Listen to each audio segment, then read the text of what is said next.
Let's get started.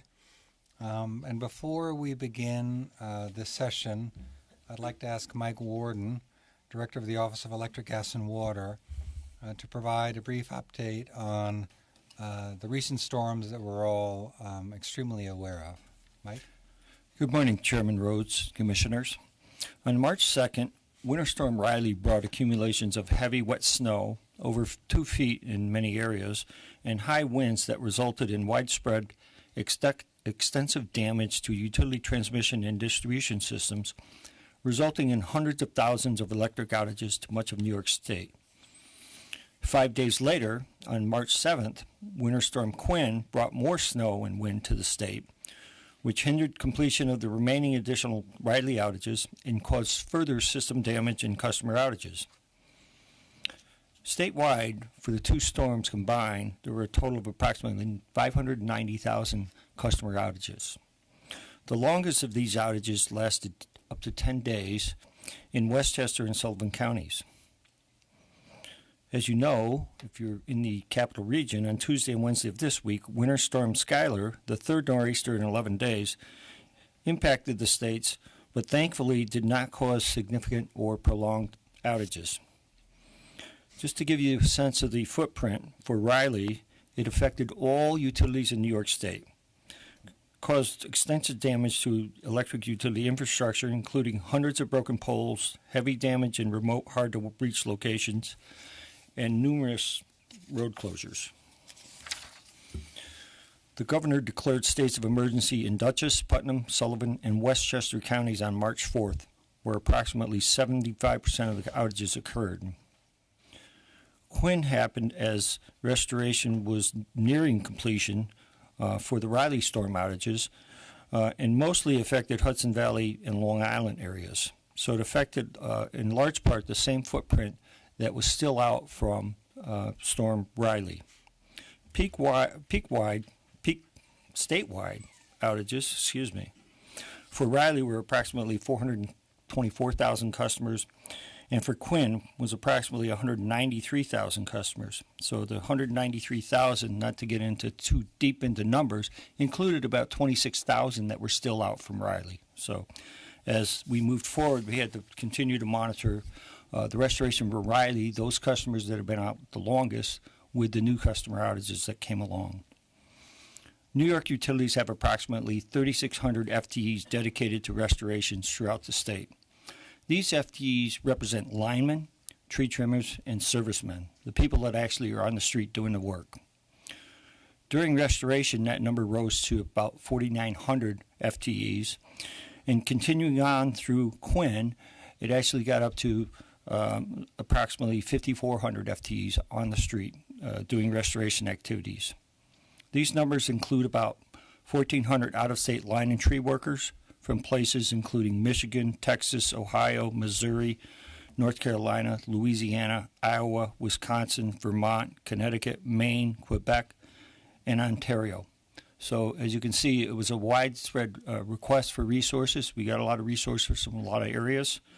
But I would point out that the footprint of this, while I've been talking about New York State, really affected from Virginia up through Maine.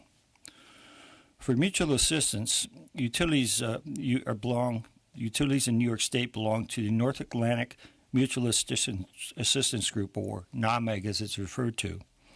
NAMEG is a group of utilities from Maryland up through Maine and Canada that work together to pool resources so that when we have a large event like this, they can reach out to each other and ask for additional assistance. We also work with the New York Public-Private Utilities Association, whereby the IOUs and PSEG reach out to the munis in New York State and beyond even to get additional resources to assist. Now, early on in the Riley event, the munis, much like the New York utilities, were fully engaged in their own operations. But as time moved on and they completed that work, they became available and helped assist restoration for the downstate utilities. Resources were also sought from what's called the Great Lakes Mutual Assistance Group and the Southeast Electric Exchange. So NAMEG is what is referred to as a regional mutual assistance group, so it covers the Northeast region. Those other two, as the name suggests, cover regions that are just beyond New York State. In the early days of this restoration activity, those regional assistance groups had no crews or no line workers available to assist NAMEG or the New York utilities because they were experiencing outage events of their own. So it was an extremely large footprint for this event. I would note that National Guard personnel were deployed by the governor to assist counties with recovery efforts. This included assisting counties and utilities with road clearing efforts and providing road security near down wires. So regarding restoration and activities during restoration, state representatives were dispatched to Dutchess, Putnam, Sullivan, and Westchester counties to provide recovery support and resources to local government stakeholders. Department staff were also on the ground in Westchester, Putnam, Dutchess, Sullivan, and Rockland counties monitoring utility restoration efforts. And as I think you're all aware, the utilities do municipal assistance calls. Staff monitors those calls, and we'll be doing evaluation of those as we go forward. So all customers affected by Riley were restored by Monday, March 12th. And then all customers on Quinn were also restored by Monday, March 12th. So there was a small pocket of customers in Sullivan County in particular that extended out into the March 12th timeframe. It was an area where it's very rural, a lot of wire mileage to restore a small group of customers, and it took extensive rebuilding of some distribution circuits. On March 6th, the governor called for the Department of Public Service to conduct a comprehensive investigation of each of the New York utilities' preparation and response to storms Riley and Quinn.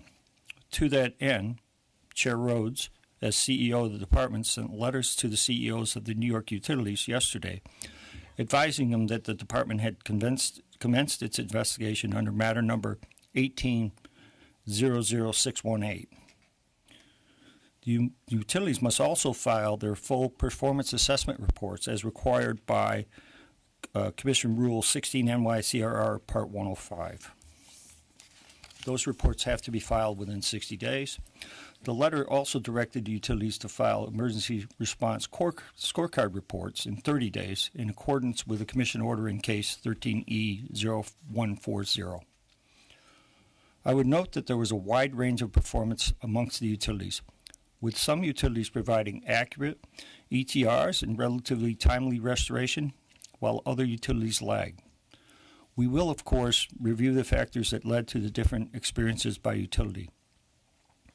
I would also note that we heard complaints and concerns throughout the event from local officials about some utilities not providing accurate or useful information about restoration times, communication breakdowns with county officials and critical infrastructure customers, and an inability to effectively coordinate road clearance activities. Finally, several utilities experienced IT system malfunctions, thereby providing erroneous information on their websites and further frustrating customers. My experience has been that while no customer wants to be without power for an extended period of time, it is vitally important that utilities provide good information regarding ETRs so that individuals can plan accordingly. Each of these issues, the length of time to restore power and contributing factors, timeliness and reliability of information to customers, and the effectiveness of coordination with local and other officials engaged in response to these storms, each of these is important and will be a focus of our investigation. That completes my report. Thank you.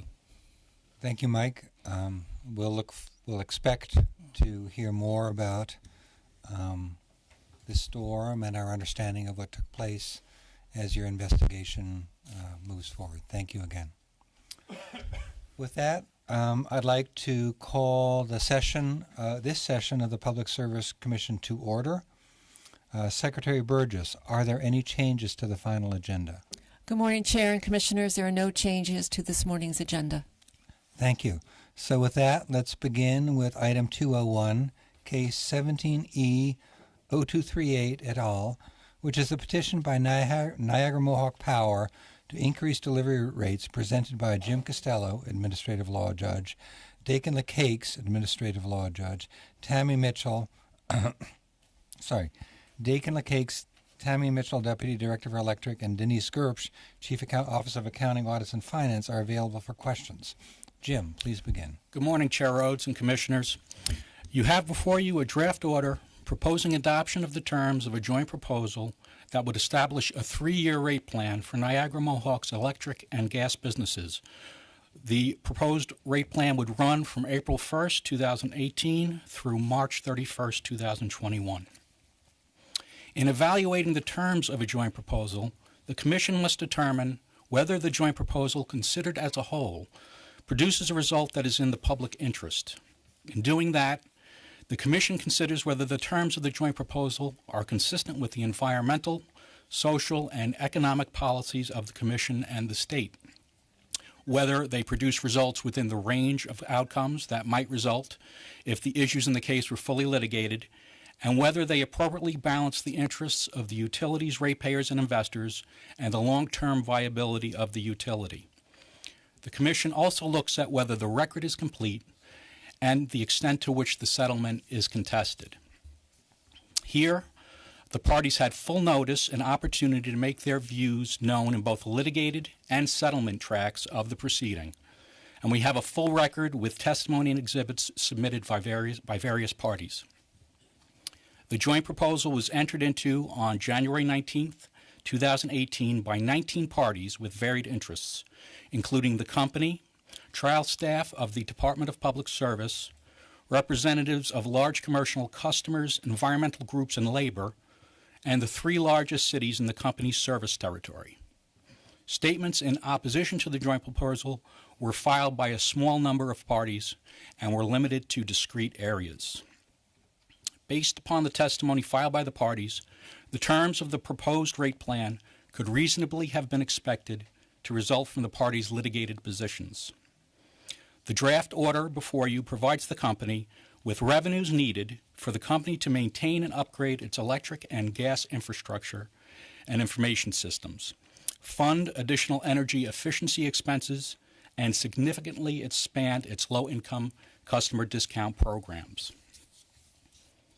The proposed revenue increases are modest compared to what the company originally requested and are further moderated by application of deferred credits so that net revenues to be collected from electric customers are increasing by only 1.7% in rate year 1, 3.4% in rate year 2, and 3.4% in rate year 3.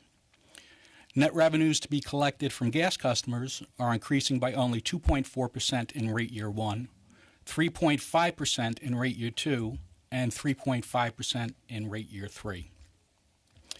The proposed revenue increases incorporate estimated benefits resulting from the new federal tax laws. For rate year 1, approximately $61 million in net benefits are being recognized for the benefit of electric customers, and approximately $14.5 million in net benefits are being recognized for the benefit of gas customers.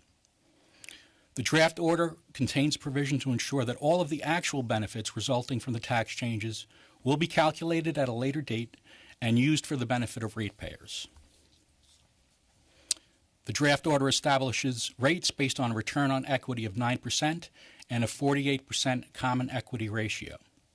The 9% return on equity includes the normal stay-out premium and reflects additional risks to the company for additional imputed productivity savings.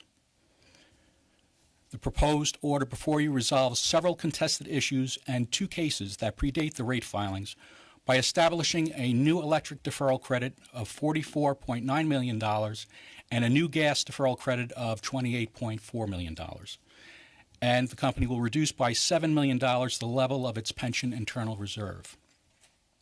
A portion of that money will be used to fund gas safety programs, including a program involving the installation of residential methane detectors targeted towards low-income multi-use residences. The company will reconcile all rate plan deferral credit expenditures during the rate plan, and any underspending will be deferred. If any money remains after that, the money will be used for future rate mitigation. The proposed rate plan also advances important policy goals. It effectuates implementation of the Commission's low-income customer program policies by instituting tiered discount levels based on customers' need. It significantly increases funding for those programs from approximately $11 million to $56 million for the electric program, and from approximately $9 million to $15 million for the gas program. The company expects enrollment in these programs to increase significantly by as much as approximately 55,000 customers. The company would review the program yearly and make any necessary modifications to discount levels. The draft order also contains a number of provisions designed to curb greenhouse gas emissions and improve energy efficiency. Energy efficiency targets are being increased dramatically by 45% for the electric energy efficiency targets and 110% for the gas targets, while funding is being increased for such programs by approximately 21% for the electric business and 33% for the gas business. The proposed rate plan contains several provisions that address street lighting, which are strongly supported by the cities of Buffalo, Albany, and Syracuse, and by the New York Power Authority.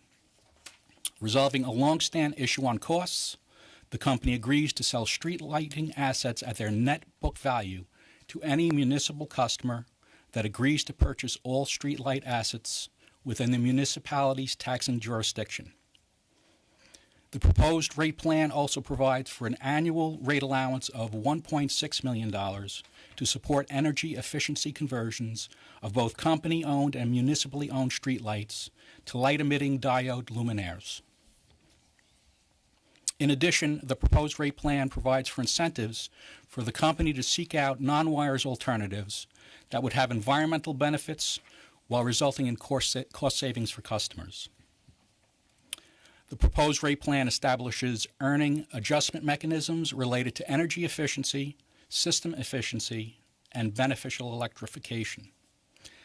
The rate plan also includes an electric vehicle program to promote installation of electric vehicle charging stations at commercial properties. With respect to advanced metering infrastructure, the company will participate in a collaborative to update its advanced metering infrastructure business plan, and it will provide the Commission with a report on AMI by October 1st, 2018. The draft order includes funding for the replacement of 150 miles of leak-prone pipe and requires the company to advance methane reduction efforts in its service territory and to work with the Environmental Defense Fund in implementing best practices for identifying and abating high-volume leaks. Gas safety performance metrics are updated, with the company being at risk for a total of 150 pre-tax basis points annually. The plan also provides for positive incentives up to a total of 37 basis points to encourage further improvements in the company's performance.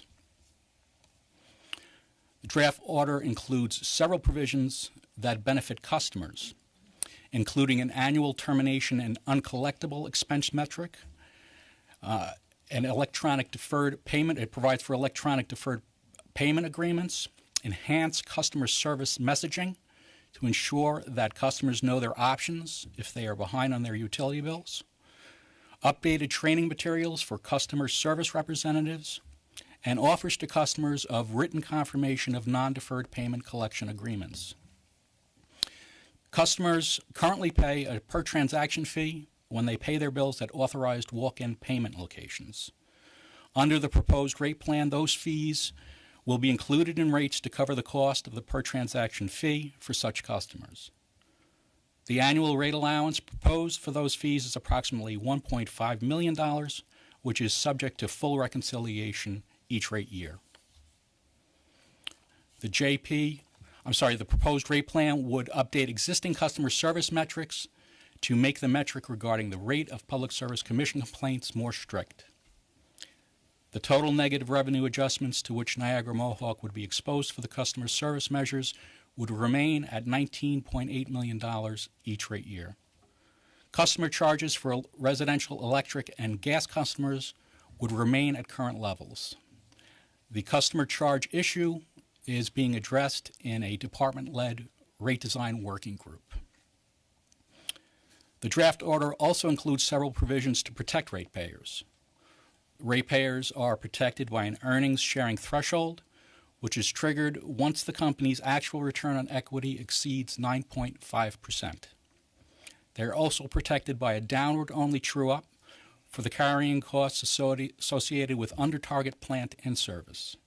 And both the company and the ratepayers benefit from the predictability of a 3-year rate plan.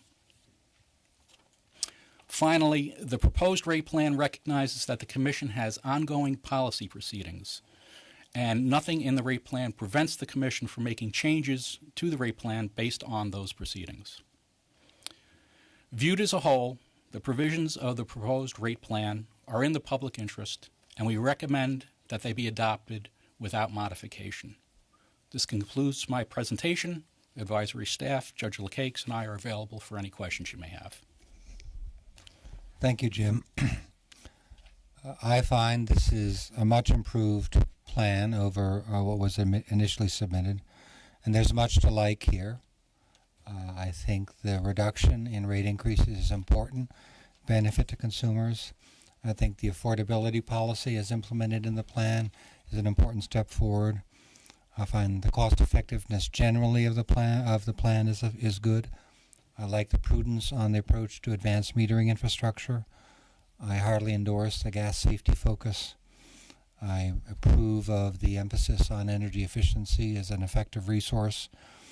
And I approve of the scope in this plan for non-wires alternatives and other especially cost-effective ways to achieve our system and policy goals. So against the standard of public interest, I will vote in favor of this. Commissioner Sayre. I have long supported multi-party, hotly contested but carefully negotiated and multi-year rate settlements, arrived at only after staff has taken a full look all the way into the heart of the issues of the case. And as long as we at the Commission level take a good hard look at every issue to make sure that the settlement is in the public interest. This case, in my view, does meet the test.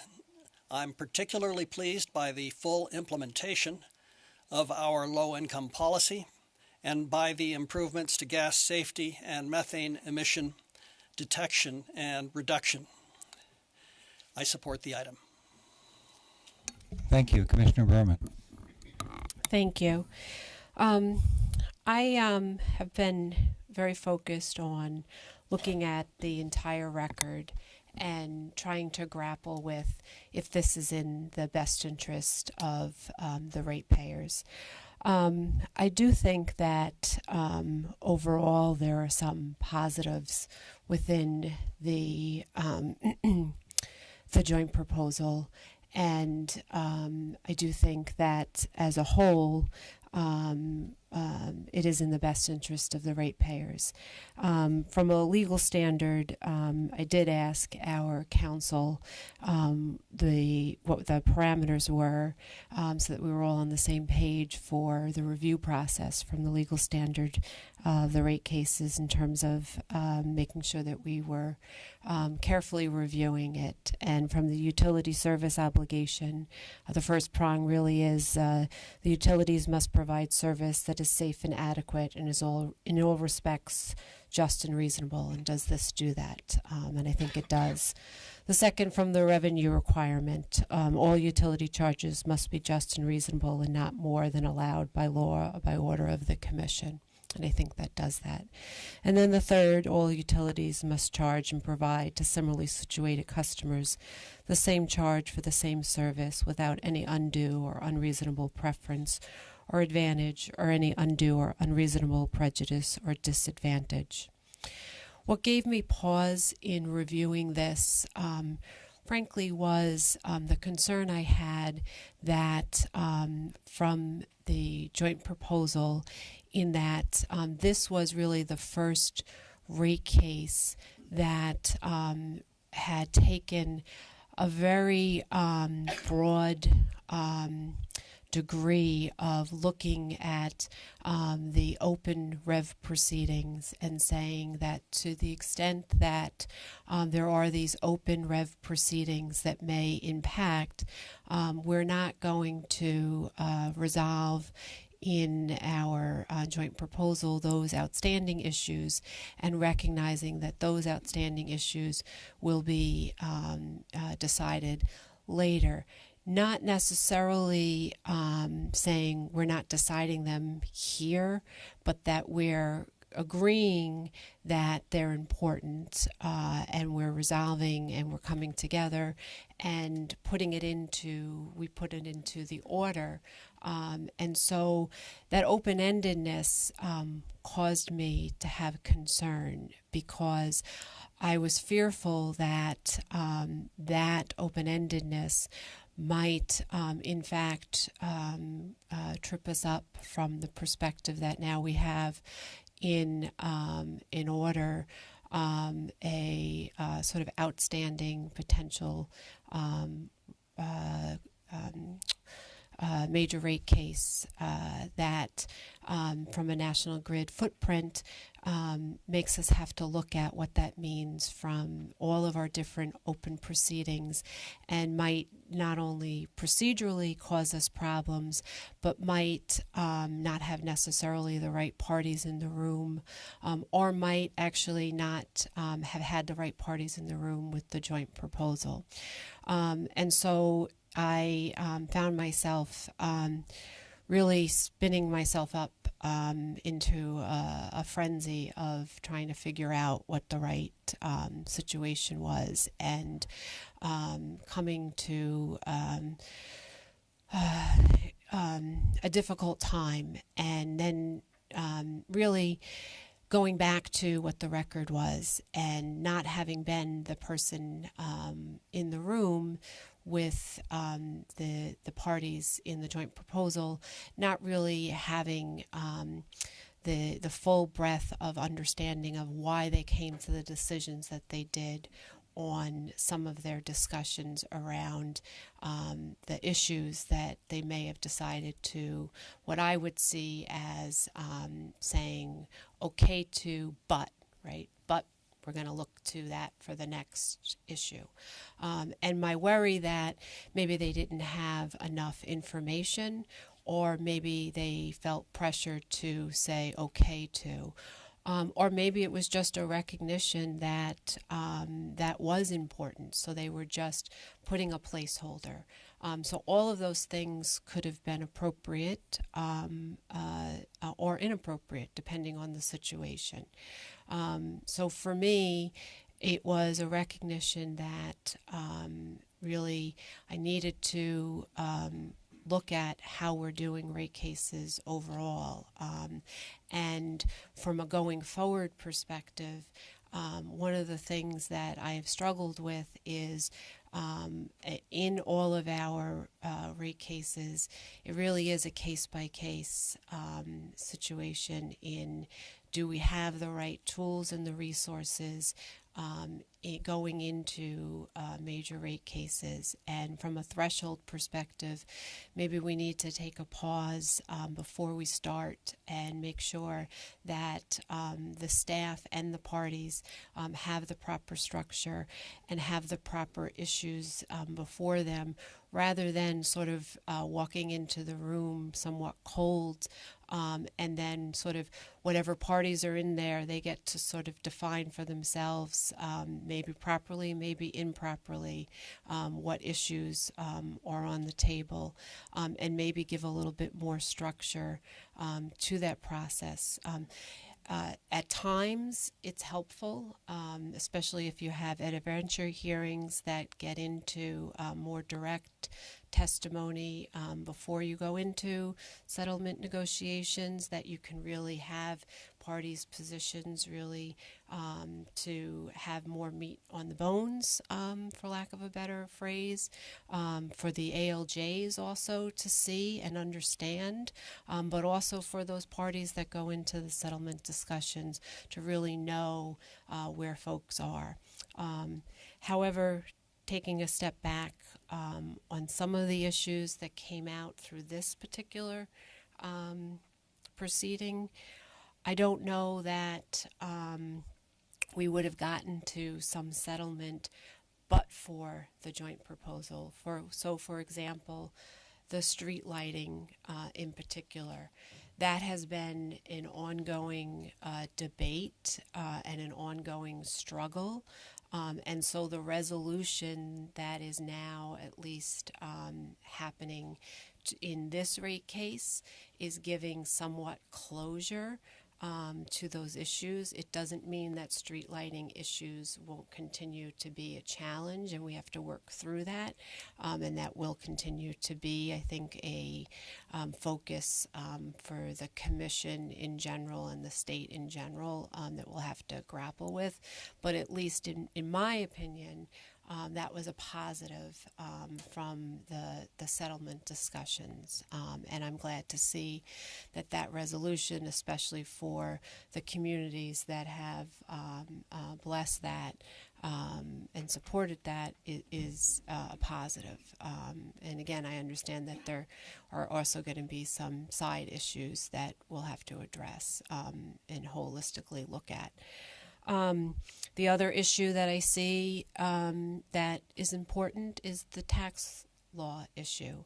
To the degree that these parties went into it, to the extent that they said we are resolving the issues that we can around the tax law issue, but we understand that there's a separate proceeding that's addressing in a more granular and technical way that's outside of our expertise here. We're going to look to that proceeding to address those issues. I see that as appropriate. I see that as a specific proceeding with a finite end date and a finite issue that they'll be addressing. And so that one doesn't give me concern or pause. And so that makes sense.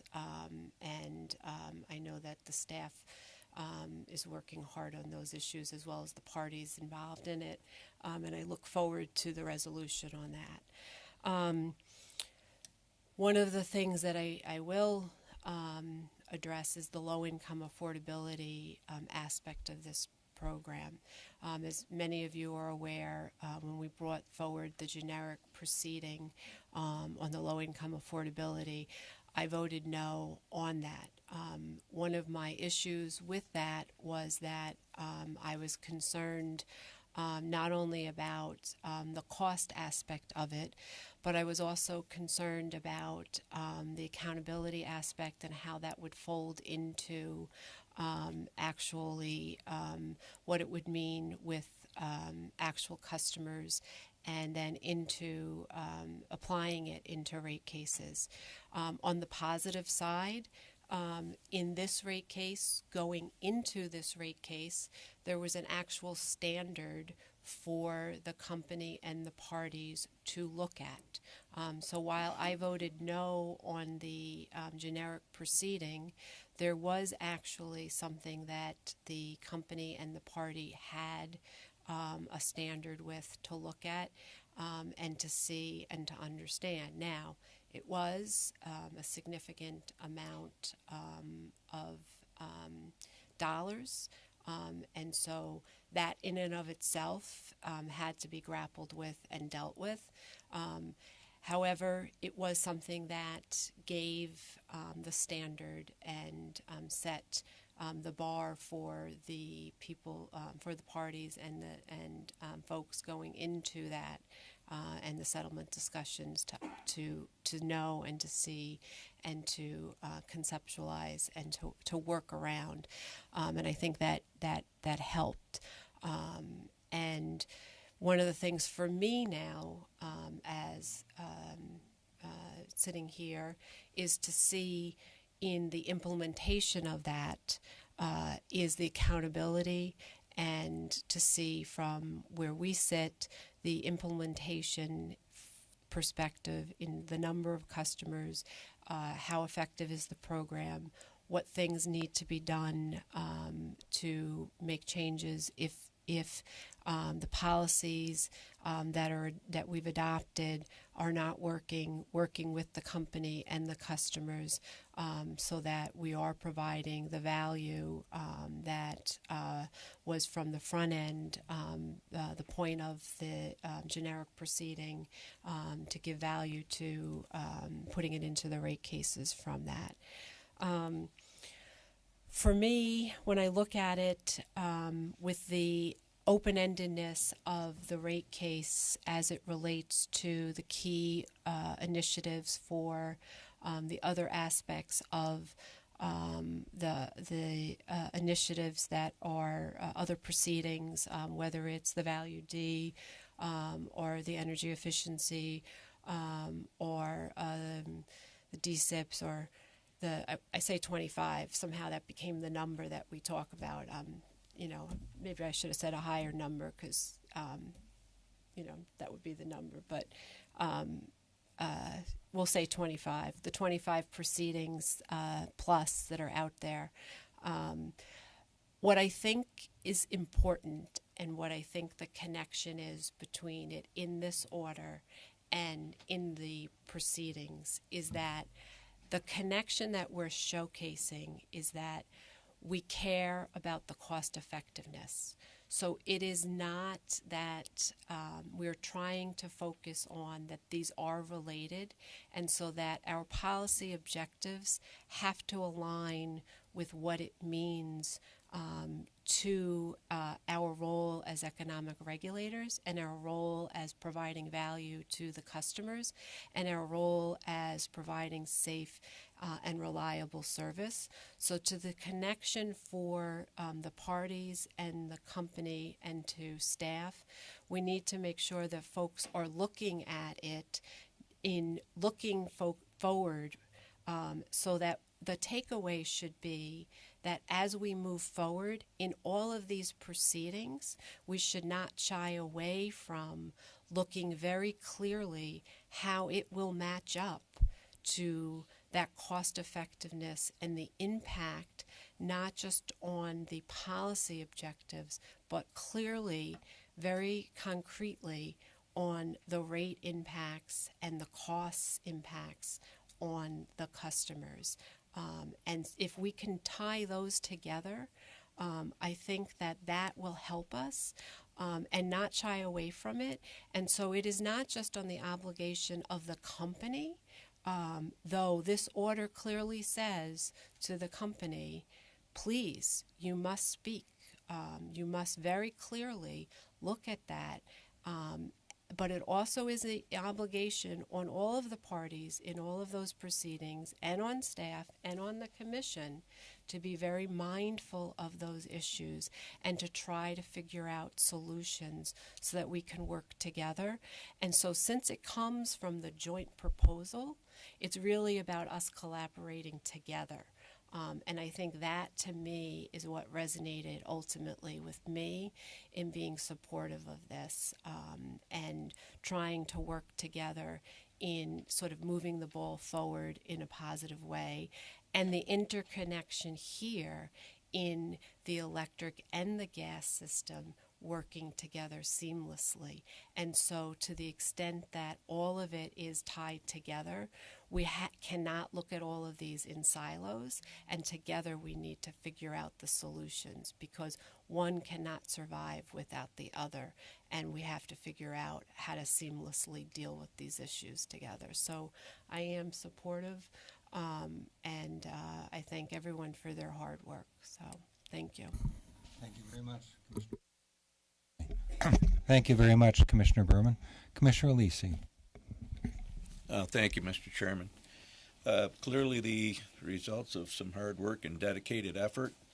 We're seeing some moderate increases, improved efficiencies, street lighting, methane, et cetera, all the way down the line. A solid 3 years of predictability done without the burden of litigation. Strong focus on ratepayers, especially low income, and I think it's all done within the realm of the public interest, and I'll be voting yes. Thank you very much. So with that, I will proceed to call for a vote on item 201. My vote is in favor of the recommendation to approve the joint proposal as described. Commissioner Sayer, how do you vote? Aye. Commissioner Berman, how do you vote? I concur. Commissioner Alisi, how do you vote? Yes. The item is approved and the recommendation is adopted. We will move to item 202, case 14M0224 et al., which is a petition by Jewel Assets to create a community choice aggregation program presented by Kelly Strait, utility analyst, Bruce Alch, Chief Retail Access and Economic Development, and Ted Kelly, Assistant Counsel, are available for questions.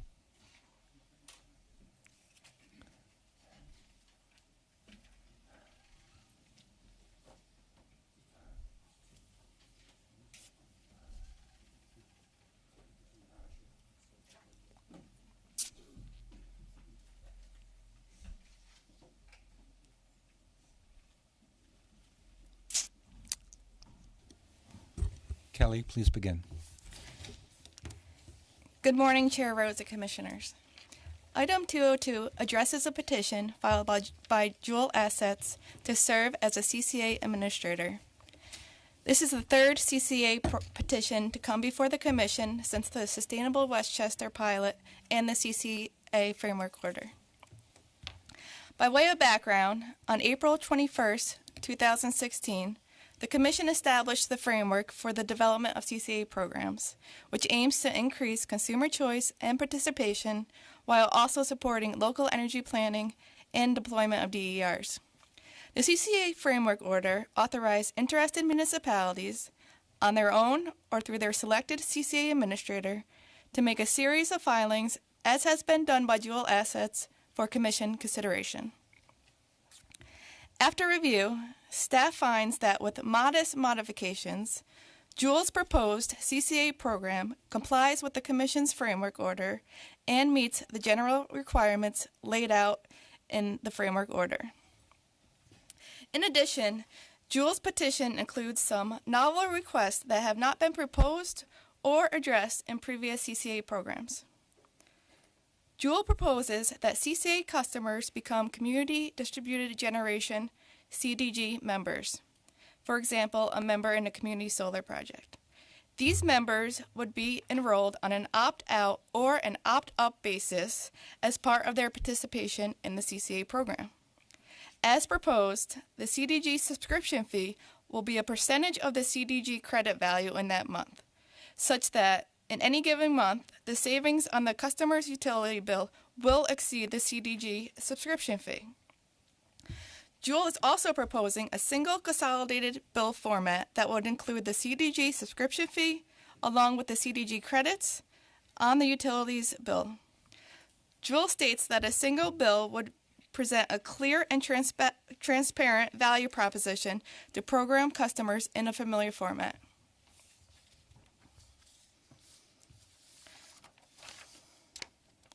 Jewel is also requesting additional data sets that were not included in the CCA framework order. I'll now go over staff's recommendations. Because consolidated billing for CDG and other DERs is under consideration in the VDER proceeding, and the fact that significant technical work is still needed to make consolidated billing a possibility in utility billing systems, consolidated billing will not be available to the Jewel CCA programs at this time. Jewel's proposal to offer customers the benefit of CDG while guaranteeing that each month the monetary value of the CDG credits is greater than the monthly CDG subscription fee is appealing. However, the details surrounding CDG projects and offerings are not yet known. Further, if consolidated billing is not available, customer outreach must be carefully conducted to avoid confusion for customers who are in the CDG via the opt-out process. Before integrating CDG, Jewel will be required to submit a CDG implementation plan for staff review and approval, explaining the magnitude of participating CDG projects, the target subscription class, the scope and structure of the guarantee savings, the billing arrangement, and the additional outreach and education Jewel must provide. Once implemented, for each CDG project, Jewel must make quarterly filings demonstrating that CDG credits provided in that quarter exceeded CDG subscription fees charged in that quarter. Customers must be permitted to opt out or cancel their CDG membership at any time without penalty. Additional annual reporting will also be required for the CDG portion. In regard to additional data sets, the cost of fulfilling requests for additional data sets not included in the CCA framework order should be worked out on a case-by-case basis between the CCA administrator and the utility, based on the time needed and labor cost. Finally, to the extent that Joule intends to offer green energy, it must ensure that such energy is generated by biomass, biogas, hydropower, solar energy, or wind energy as defined in and subject to the environmental attributes and delivery rules of the Commission's Environmental Disclosure Program. That concludes my presentation. I'm available for questions. Thank you. Thank you, Kelly. Community choice aggregation provides New York consumers and small businesses with greater control over their energy bills and over their energy choices, and basically takes advantage of the power of bulk purchasing.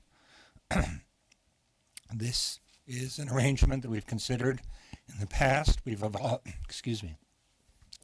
we've evolved some standards. This proposal both comports with those standards as well as presents some interesting innovations on the renewable side. I appreciate the work that has been done in order to get us to this point, and I'm also mindful of the work that remains to be done in order to make this a reality for New Yorkers. I will be voting in favor of this item. Commissioner Sayre. This item I see as an incremental and beneficial step to advance our REV market development and clean energy goals by adding provisions for community distributed generation to community choice aggregation programs. I support both CDG and CCA, both of which offer opportunities for ratepayers to save themselves money, and I'm happy to see REV market development moving forward. I support the item. Thank you. Commissioner Berman. Thank you.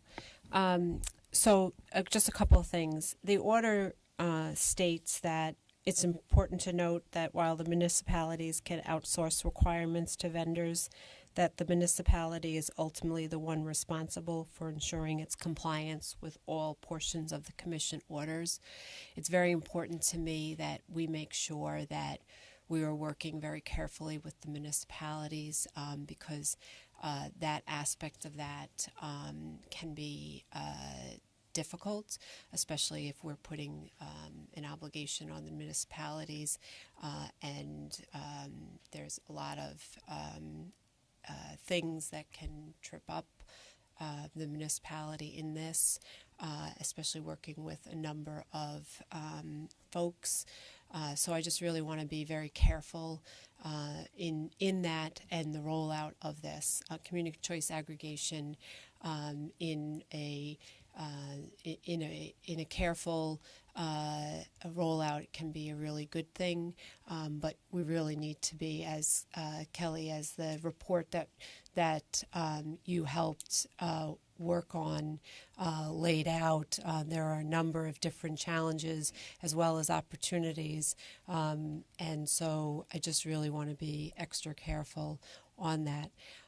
As folks know, I have consistently been focused on making sure that we are working with all stakeholders on these issues so that we are bringing the full benefits, and to the extent that there are challenges in the programs, that we are carefully doing our due diligence and overseeing it in the way that we need to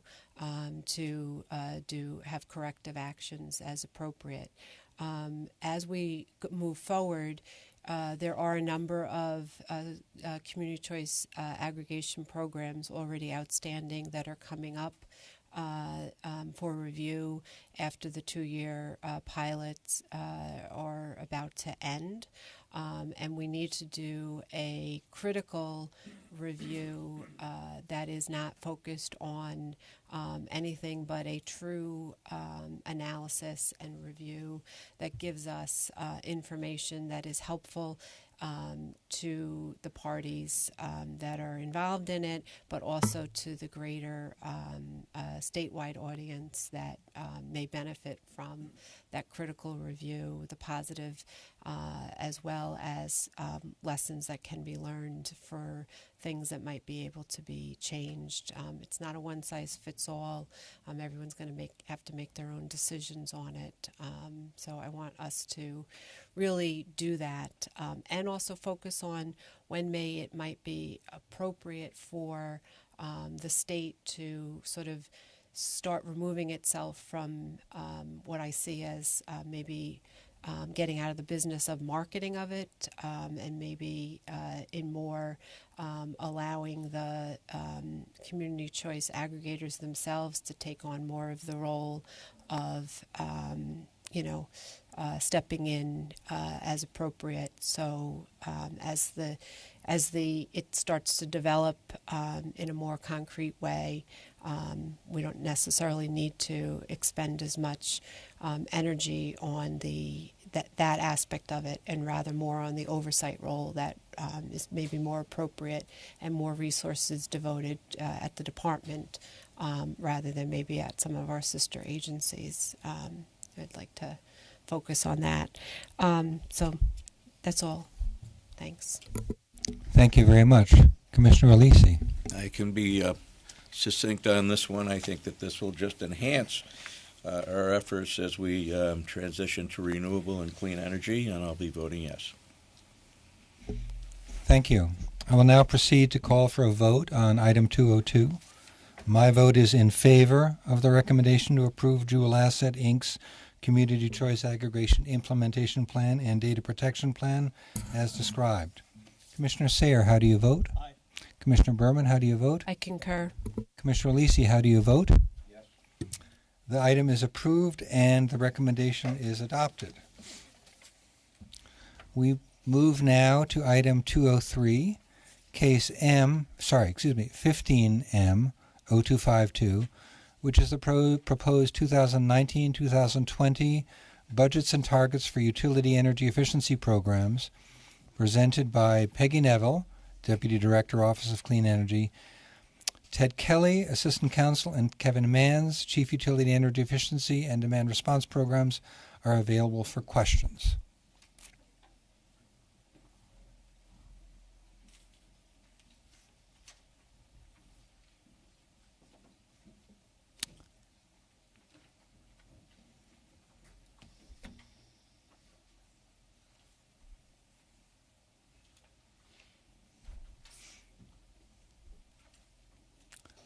Peggy, please begin.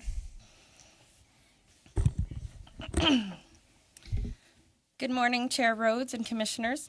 Today I will be presenting item 203, Utility Administered Energy Efficiency Portfolio Budgets and Targets for 2019 and 2020 in case 15M0252.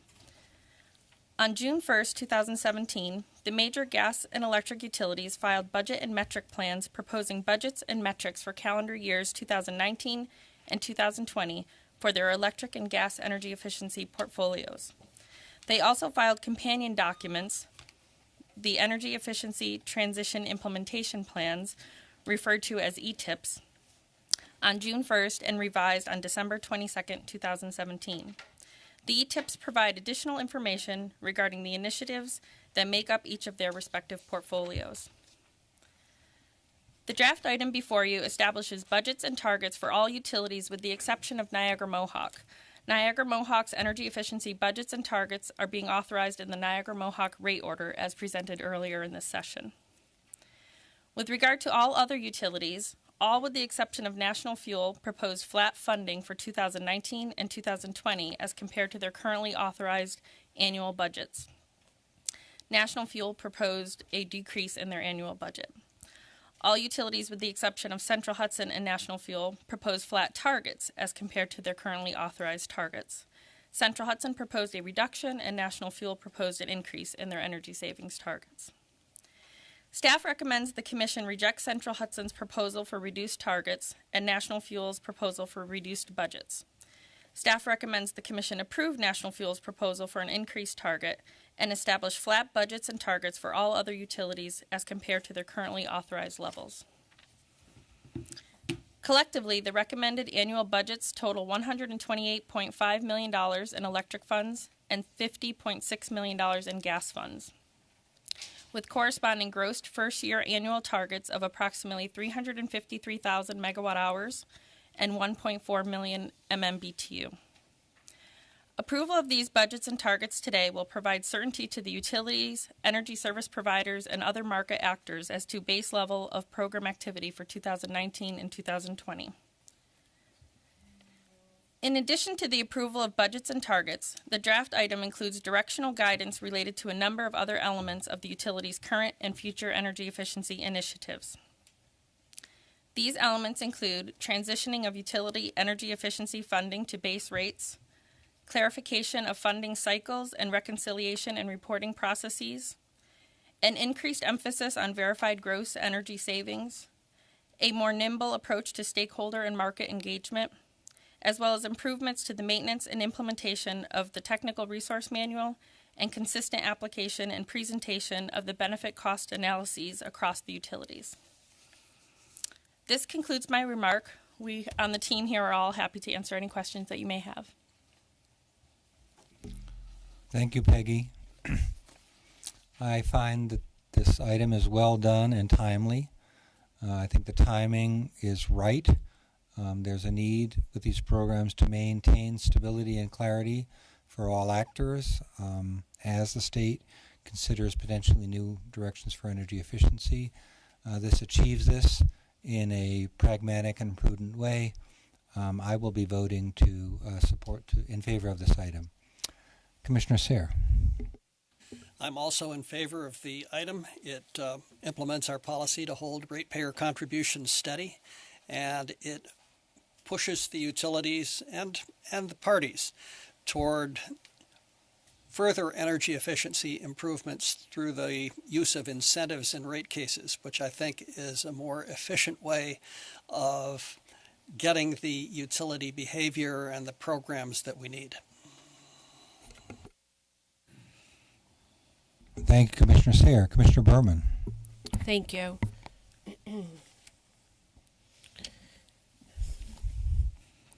Sorry. So I'm going to have a couple of questions first. I'm sorry. I want to remind folks in November 2017, we concluded the EAPS program, and since this order does a little history of the energy efficiency in the EAPS program, I thought it was helpful to read what I said at that time. So I'm just going to read what I said at the time because I do think it sort of sets the stage for some of my comments today. I was not a member of the commission when the EAPS process was rolled out, but I do know that the process was undertaken under an imperative to get the many energy efficiency programs up and running in an extremely tight and probably unreasonable time frame. I do believe that there have been many lessons learned from the EAPS initiative, including the need to be more prudent and measured in making our demands, the need to be more realistic and thoughtful ahead of time about how quickly goals can be accomplished, and the need to truly understand what the financial implications may be to run the programs and to prepare in case programs are more in demand than anticipated. That way we can truly issue orders that properly authorize programs that can be implemented effectively and stay within the bounds of the Commission orders. Those lessons are especially important when the programs will affect varied types of customers in ways that we likely may not be able to anticipate, but we should try to plan for.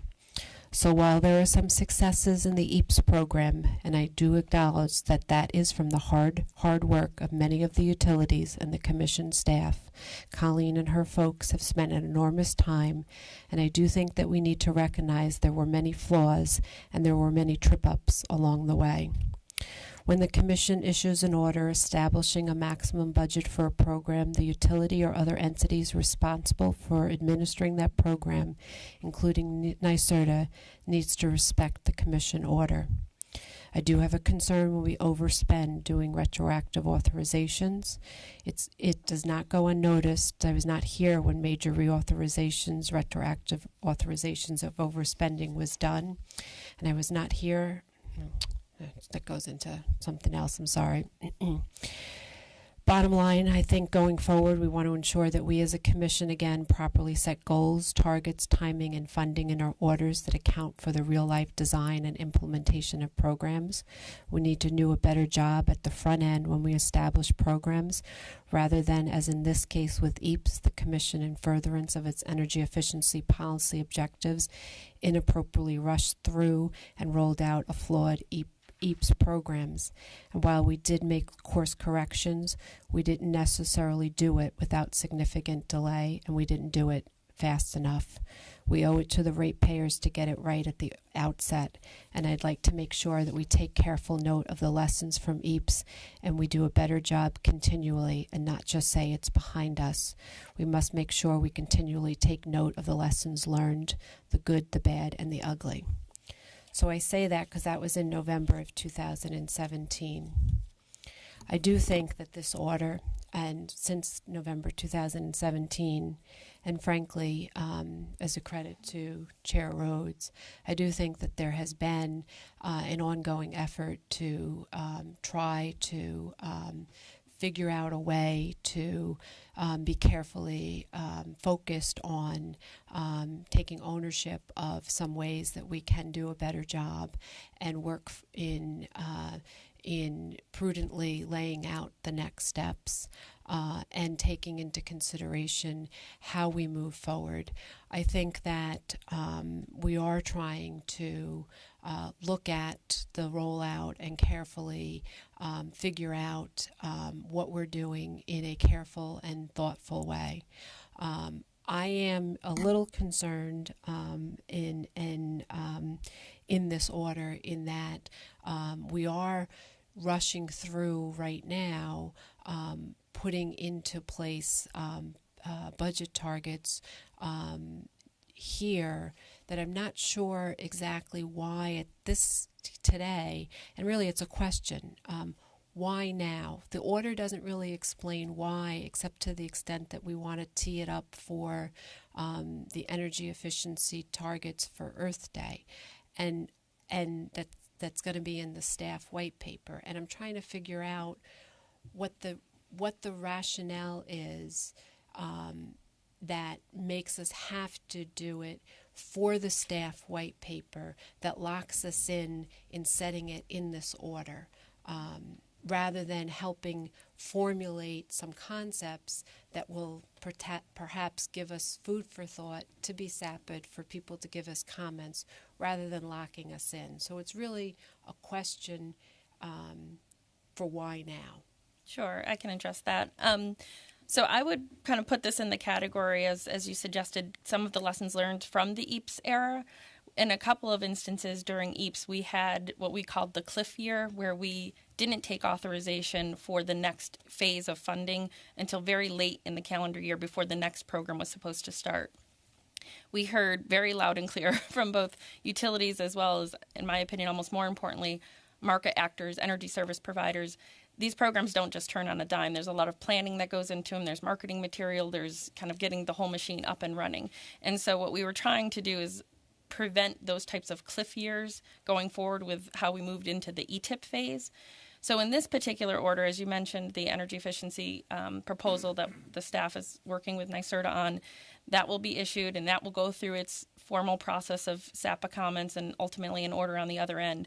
Our feeling was that at a minimum, this would be a base level of activity that if we could handle now, we could give that level of certainty going into calendar year 2019 without producing some anxiety that might not be approved till much later in this year, and again creating that cliff year dynamic that was so problematic in the past.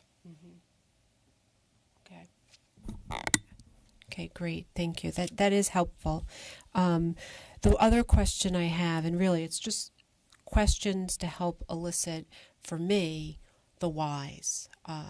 Here it's the getting rid of the energy efficiency surcharge and trying to figure out from that perspective. There's in some folks look at it from a baking it into the rates, and that's a lack of transparency, and others looking at it from the perspective of it's helpful because utilities now have to look at it from a more holistic perspective. It's part of their core business. But how do you get around the fact that it's now potentially seen as being baked in, and there is a lack of transparency? Mm-hmm. So I think it's a couple of things. I think as the Rev order spoke to, Rev Track 1 or 2, I don't recall which one it was, but laid out this concept that it is kind of underscores the desire to build energy efficiency into the core business of the utility. So that's one of the driving forces behind that. The reason we didn't take those steps immediately in the first kind of rate case that came from that is we did have some concerns of whether we could still implement some of the programs, such as the self-direct program. Since then, the staff teams worked with utilities and others and has figured out a way to do that. So that ability to now move it fully into rates, as was seen in the Niagara Mohawk rate order that just was discussed, allows us to do that. What I would say as far as transparency, as you see with the NIMO order, the JP clearly lays out budgets and targets. So even though the cost recovery is coming through rates, there's still full transparency over what is the budget that is going into that program, what is the expectation coming out of that program. So my belief, and I'll let the others speak to this too, that there's still that level that stakeholders are accustomed to. And so I think that that's helpful. Mm-hmm. The only thing I'd add, Commissioner, is there is still a requirement to have the document we now call an ETIP, their plan document that's going to become the new acronym, the System Energy Efficiency Plan, the SEEP document. So that will lay out transparently everything that their utilities are doing, and there's required reporting as well that'll do the same thing. Okay. So hopefully those documents are meant to provide complete visibility into all the energy efficiency efforts the utilities are doing in support of their systems. Okay. By moving away from the energy efficiency tracker surcharge, this is a question really for Doris. Does that have an effect on, Wall Street in terms of going from a tracker to into the rates? I wouldn't think there'd be an impact. As long as we're providing for recovery from ratepayers, it shouldn't have an impact on how Wall Street views the recovery mechanism. Okay.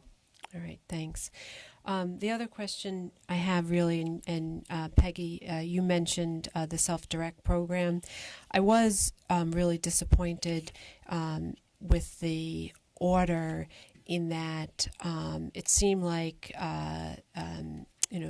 the program was successful in Con Ed's territory, but it was not successful in other utility, National Grid territory, for one, and the order is allowing that utility time for consideration to decide whether or not to get rid of the program.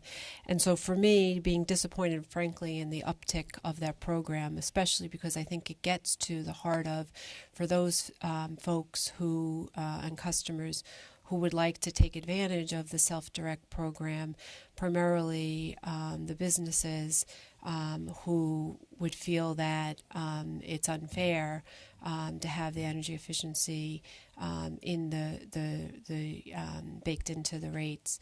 I'd like to see and really make sure that we are pushing the utilities, but frankly, making sure that the customers who might take advantage of the self-direct program, this is really a transitional period and an opportunity for those folks, especially the advocates for those folks, to really make sure their base is aware, and those customers to work with the utilities, and the utilities really to work with those customers, so that if this program is a viable one, it may not be. We need to hear I don't want it to be that it's not viable because of the way the program is structured, or it's not viable because of something that the commission is not allowing. So I want to make sure that we're doing all we can that's appropriate to foster what is potentially a good program, and maybe take a look at what worked in Con Ed's territory that's not working in others. And if there's a connection, it may not be, but if there's a connection that can be made to make it a viable program, and if not, then we've tried. That would be helpful from where I sit. The other issue is the online dashboard and the status of that and the process with that. Sure. The Clean Energy Fund order that was issued in January of 2016, and at the same session we approved the original ETIP, Utility Energy Efficiency Programs. In those orders, we spoke to the need to have an online dashboard, and the Commission tasked NYSERDA with the development of that dashboard. And in part, it was a recognition that the current reporting that just goes into DMM and certainly is, builds the record for the case and all of that, but it isn't always user-friendly. And we were looking for a way to look collectively at all ratepayer-funded energy efficiency programs kind of in one place. And so NYSERDA has been tasked with developing that dashboard. They had to submit a plan, which they've done, and staff is working very closely, as well as a team of representatives from each of the utilities who meet regularly to kind of keep that process moving, so that we're aligning not just the build out of the technical capabilities of the dashboard, but also, as this order speaks to too, is making sure that we're all aligned with common definitions for metrics. When someone's reporting something, everyone's kind of defined it the same way. So that is very much continuing on, and we would expect the dashboard to go live, I believe, at the end of this year, 2018, early 2019. Okay, that's something I'd like more hands-on information on. Okay, and now getting to the Clean Energy Advisory Council. As folks know, I've been from the very beginning. I've been concerned when we have formed different working groups, different councils, and what the roles are and responsibilities of these different councils and working groups, and the role of the commission in formulating these, and then the follow-up. So in here, the Clean Energy Advisory Council is being disbanded, except for one working group of the Clean Energy Advisory Council. In some ways, it may be odd to you that I am concerned about that. And I will explain. So from my perspective, one of the concerns that I have is that part of the difficulty is that, and this I've expressed, is that I think that the working groups throughout and councils and different things throughout, there have been so many since I've been here in 2013 that I've frankly lost track of the number of them. We have a Consumer Advisory Council. We have numbers. Somehow they're connected to the commission. Maybe they're connected to other agencies. And frankly, I don't have a real good handle on it. But the Clean Energy Advisory Council we have a number of different case numbers for them. And I have been following the proceedings and the different reports that come out, and it does seem like it has been a lot of work. I'm not necessarily sure, and the way the order is written, the order talks about it as being very positive and that we should rely on it. I just want to caution that to the extent that we're not necessarily adopting it positive or negative. The commission itself in this order really can't say it's all good or it's all bad or some's good, some bad, because we haven't really weighed in or reviewed it as a body. And to the extent that we rely on it, we can't really rely on it. So this order can't mean that we're adopting any one particular report or any one particular sentence in a report. So it's really just information the way you'd pull up, a newspaper clipping, frankly, or something that someone's submitting as a comment. It's information that if it falls later into a record, it has to go in as its own separate comment or report, but it doesn't mean that it is now something that, because it comes from a report, it now has some higher weight.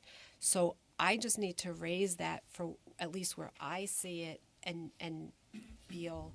So as it is in this order and the language, I just want to make clear that that's how I am interpreting that, because I haven't blessed anything, and that's been sort of part of my concern, is that a lot of these working groups and councils may be doing really good work, but I'm not necessarily sure, that work is necessarily getting to anything. And so now that they're going away, while I think that may be appropriate, it's not necessarily that now we're going to take it and now it's now we're going to use it in any fashion. And it's unfortunate, but that's the nature of that, which is why I, from the very beginning, was concerned about sort of all of it. So I share that. To the extent that we need to carefully look at all of these different working groups and make some determinations as a body, I think it is important that we do that, because, again, the commission itself needs to look at that. In here, the other piece of the order talked about forums and topical energy efficiency forums. I did have a chance to see some of the energy efficiency forums from, I didn't participate in person, but I did participate from web conference and seeing, getting feedback on the energy efficiency forums that were in the other case. And I thought, from my viewpoint, that they were actually, much of it was very well done and helpful. So from my perspective, I would say if we can try to focus on having substantive forums that are helpful, that would be a good thing. We need to start focusing on things that add value, and get input on what doesn't. And so the fact that the Clean Energy Advisory Council is going away may be a positive, to the extent that we're now having another topical energy efficiency forum. While the last ones seemed to be good, if these aren't, that doesn't mean that we can continue because it worked well in the last round. If these don't, then we need to reevaluate. So I just don't want us to now start thinking that forums are good because it worked for three of them. So that's just my 2 cents. Okay. Overall, I do think that this next step in looking at energy efficiency is very helpful. I look forward to where we are going, but I'm looking for more drill down of what we are doing in clear specifics in energy efficiency. I am looking for being a part of that rather than a directive on what is being given to me. So I am not necessarily going to be supportive of this order at this point, because I want to see and be a part of the energy efficiency goal setting that we will do as a commission, and work through on what that is.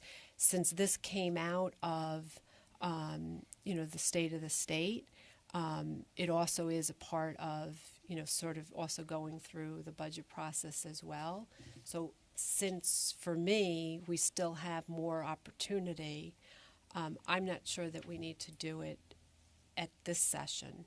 I do recognize, and I do think you added value on why it may be important, so I'm going to vote no without prejudice to revisit once I see more information on that. But I'm not comfortable locking in at this time. But I do think overall, I thank you, because I do think that we are trying to take lessons learning from past issues with the EAPS program and others, and I appreciate that under Chair Rhodes' leadership that folks are incorporating that. So thank you. Thank you, Commissioner Berman. Commissioner Lisi? With that, I will proceed to call for a vote. My vote is in favor of the recommendation to approve with modifications the proposed 2019 and 2020 budgets and targets for utility energy efficiency programs as described. Commissioner Sayre, how do you vote? Aye. Commissioner Berman, how do you vote? No without prejudice. Commissioner Lisi, how do you vote? Yes. The item is approved and the recommendation is adopted. We move now to the fourth item for discussion, item 302, case 18E0126, which is the petition by the New York Municipal Power Agency to implement Rider A to its generic tariff schedule, presented by Mary Ann Sorrentino, Utility Supervisor. Mike Twergo, Chief Electric Rates and Tariffs, Joe Dowling, Assistant Counsel, and Mike Warden, Director Electric, Gas, and Water, are available for questions.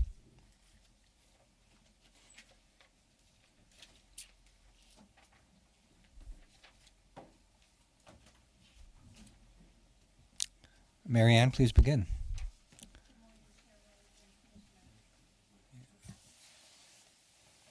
Item 302 is a draft order addressing a tariff filing made by the New York Municipal Power Agency, or NYMPA.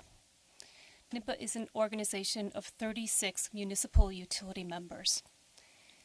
In the tariff filing, NYMPA proposes to implement Rider A for high-density load customers. High-density load customers would be defined as customers with energy-intensive loads coupled with high demands. If these customers do not qualify for the NYPA Municipal and Rural Cooperative Economic Development Program, they would be served under Rider A. NYMPA states these customers are generally involved in high-volume data processing for cryptocurrencies, and they are attracted to municipal systems due to their low energy costs. NYMPA members receive low energy costs from NYPA. Power needs beyond the amounts they receive from NYPA are purchased in the open market, which tends to be more expensive. Under the rider, incremental power costs associated with serving these high-density load customers would be the cost responsibility of those customers. The Village of Akron received a request to serve a 5-megawatt high-density load customer. NYMPA indicates this would increase power supply costs by 54%. This equates to a total bill increase for existing customers of 30%. To mitigate this adverse impact, NIMPA proposes to apply a separate purchase power adjustment to Rider A customers. NIMPA proposes additional protections in their filing, including a requirement for Rider A customers to provide upfront funding for 100% of required infrastructure investment costs, as well as a security deposit to protect existing customers in the event a Rider A customer does not pay their final bill. NIMPA proposes these safeguards, indicating that cryptocurrency companies are highly mobile. They can operate in existing buildings and can pack up their equipment easily. Without these safeguards, existing customers would be at risk. The draft order largely adopts Rider A as proposed by NIMPA. The draft order also requires NIMPA members to defer incremental net delivery service revenues resulting from providing service to Rider A customers. This concludes my presentation of item 302, and we are available for questions. Thank you, Marianne. I find this item timely and well done. I think these high-density load customers are a swiftly emerging phenomenon, and I think they can, and I see that they can clearly have consequences for neighboring customers, both residential and business. And I think it's important to address this phenomenon in a way that's fair and reasonable. And I also want to note with approval my awareness of the close interaction that the staff has had with NYPA, which also has dealings with the same customers as you've noted. I will vote to approve this item. Commissioner Sayre. I don't have any problems with cryptocurrency miners, and I don't have any problems with them getting good rates for the power they need for their operation. But where there are problems is when the rate design of the municipal utility that they want to locate in is insufficient and inadequate in such a way that their operations impose potentially huge purchased power costs on everybody else who takes service from that municipality. The answer is simple: fix the rate design. And that's what this item does. In the absence of this item, we'd have large increases, as you've said, to everybody else in quite a number of municipal utilities. And on behalf of operations that, as you say, are highly mobile, can relocate very quickly, and have made no long-term commitments to the economic development of the area. This is, as the Chair said, a very timely problem. It's a very urgent problem. I support the item, and I support the declaration of an emergency. Commissioner Berman. Thank you. I had concerns just because, from my perspective, looking at it, and I think the petition really highlighted to me that it was important that we look at this and grant this petition because of the issues that really the petition spoke to in the issue for the municipalities and the customers and addressing it. Obviously, to the extent that we should be working with companies and municipalities to bring good economic vitality to the area and figure out energy issues. That's really what is important. The disconnect for me was being aware of the town of Messina and the issues there, and whether or not there was a disconnect between the petition, which talked about the fact that the cryptocurrency and the Bitcoin didn't, at least in this petition and for these towns, were not providing any significant jobs. And in the town of Messina, at least that Bitcoin operator was seeming to seeming to bringing or advocating bringing a significant number of jobs. And so for me, the disconnect was making sure that we were working to make sure that we were working with our sister agency and also the towns, and also what the impact of this regulation may or may not have, but also more holistically as state energy regulators, as it may apply not just with hydropower, but in general, to the extent that we may have high load, high density customers that may only have one or two jobs, but have potential economic growth opportunities, but have huge energy costs. We may need to figure out some solutions to that. And so to the extent that we have conversations on what that means and how we address those issues, to the extent that we figure it out, it's appropriate to know what that is.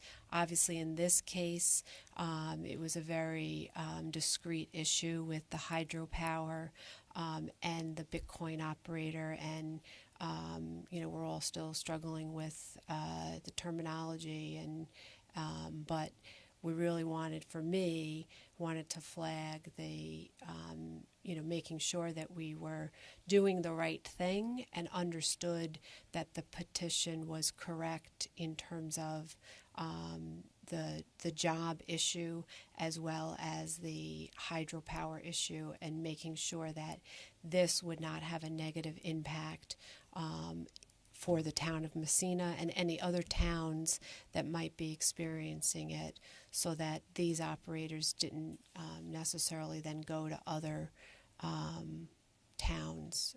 And so I just flag it from that perspective, so that it does make me very supportive of doing this, but also knowing that we are laser focused in working with our sister agencies, as well as working with the towns to make sure that they are also aware, and then whether or not we need to look at other issues outside of hydropower and other issues outside of just Bitcoin that may involve high density customers, and how we may need to grapple with those energy issues. So thank you. Thank you, Commissioner Berman. Commissioner Lisi? So with that, I will proceed to call for a vote on item 302. My item is in favor of the recommendation to approve the New York Municipal Power Agency's petition to implement Rider A to its generic tariff schedule as described. Commissioner Sayre, how do you vote? Aye. Commissioner Berman, how do you vote? Aye. Commissioner Lisi, how do you vote? Aye. The item is approved and the recommendation is adopted. If I may now interrupt the normal course of the session and give the floor, I guess, to Commissioner Berman for a few moments. Thank you. It is with a sad heart that I share that Gene Zeltman, our former PSC Deputy Chair and former President and CEO of the New York Power Authority, passed away February 24th following a courageous battle with leukemia. I did speak yesterday to Susie, his devoted wife of almost 44 years, who asked that I let folks know that Saturday, April 21st at 11 a.m., at the First Reformed Church in Schenectady, New York, will be a memorial service followed immediately by a small reception across the street. At the Power Authority, Gene was a zealous advocate for expanded research and development, implementation of energy efficiency measures, environmental and economic sustainability regarding power generation, and the importance of workplace safety. He had also been vice chairman of the board of EPRI, the Electric Power Research Institute. Prior to joining NYPA, he was appointed by then Governor George E. Pataki to serve as a commissioner of the New York State Public Service Commission in December 1995. Then Commissioner Zeltman was named deputy chair of the PSC on May 30th, 1996. Gene had more than 20 years of international trade and government relations experience as an executive with GE. He joined the company in 1967, serving in many senior management positions related to energy and environmental trade issues, market development and communication programs, and operational and environmental planning. Gene graduated with honors from Beloit College, earning a Bachelor of Arts degree in chemistry and political science. He later received a Master of Arts degree and doctorate from Johns Hopkins University in physical chemistry. During his professional career, he was active in a number of civic and educational organizations, including the Board of the Boys and Girls Club of Schenectady, the Schenectady Symphony Orchestra, the Adirondack Scenic Railroad, the Albany Chamber of Commerce, the Westchester County Association, the Advisory Board to the Johns Hopkins University Krieger School of Arts and Science, and the Board of Westchester Community College Foundation. When he retired, he became just as active, frankly, if not more active, in numerous civic, educational, and community organizations, and became even more one with the outdoors. He became an avid hiker and world traveler, and his passion was with Lake Placid and the Adirondacks. He was a big kid at heart, showing off his extensive train collections and his favorite foods he liked to prepare: chocolate chip cookies and waffles. His wife Susie raised two amazing children, Laura and John. Gene was papa to three beloved grandchildren, Grant, Ben, and Abby. Gene had an amazing professional career and was, by all accounts, brilliant. But for Gene, the crown jewel in his life was his family. Gene was my friend. I first met him when I was a staffer at DPS, and he was a greeter as part of my first official DPS tour of the Robert Moses Niagara Hydroelectric Power Station. He was smart, engaging, detailed-oriented, wonky as they could be, kind, generous, funny, fiscally sound, and frankly all that you want in a state energy leader and humanitarian. We connected over the years, and he often was there in a leadership role to seamlessly guide the focus to what needs to be thoughtfully done to keep the system together. He was a dedicated public servant and a classically decent gentleman who was focused on fighting for the public. During his time in NYPA, he was most proud in the role NYPA played in a diverse energy portfolio, including the unanticipated role NYPA's generation fleet played helping with resiliency issues during the aftermath of the World Trade Center attacks.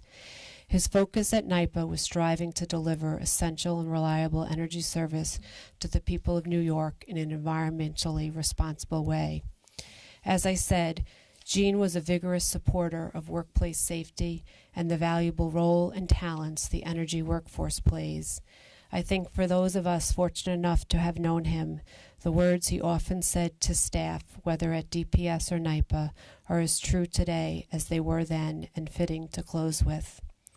Be proud of what you're doing and recognize that what you're doing really counts. These are difficult times, and we happen to be fortunate enough to be in that position where what we do matters and counts.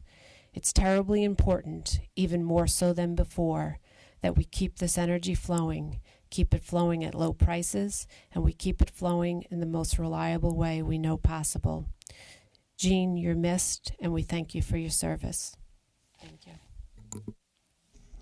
Thank you, Commissioner Berman, for that moving tribute to a remarkable career, a remarkable colleague and predecessor, and clearly a remarkable human being. Thank you. We will now move back to business. We'll move to the consent agenda. Do any of my fellow commissioners wish to recuse from voting or comment on any items on the consent agenda?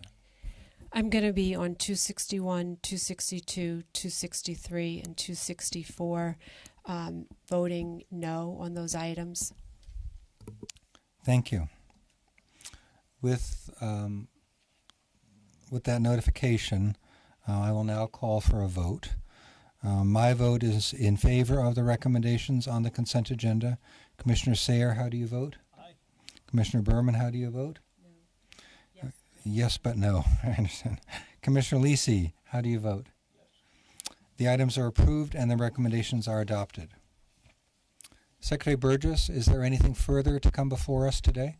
Nothing further for today. The next commission meeting is April 19th. Thank you. We are adjourned.